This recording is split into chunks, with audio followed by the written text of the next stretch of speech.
蚯蚓是黄辣丁的最爱吗？把蚯蚓掐成小段，上面倒点9米窝料，防止在打窝的过程中蚯蚓漂浮。这样打窝方法不太好，后面分享一些打窝小技巧。黄辣丁的名字比较多，各地的叫法不同，你那里叫什么？打窝器刚到底，黄辣丁闻着味就来了。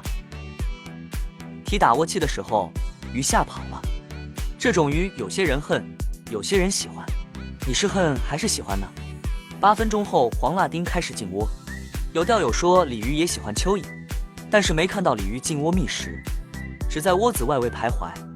黄辣丁把蚯蚓吃光后，才有鲤鱼进窝觅食9米。是不是鲤鱼被扎过，也怕黄辣丁？你被这种鱼扎过吗？感觉如何？万一被扎了怎么办？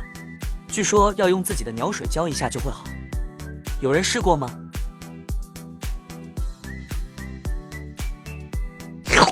这里有一小段轻松被吸食。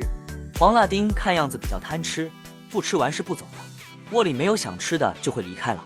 所以打窝方法很重要，应该把蚯蚓装到丝袜中或耳笼中，也可以用大块的鸡肝或鸡杂。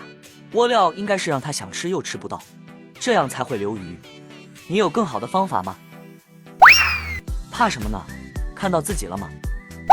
啥情况？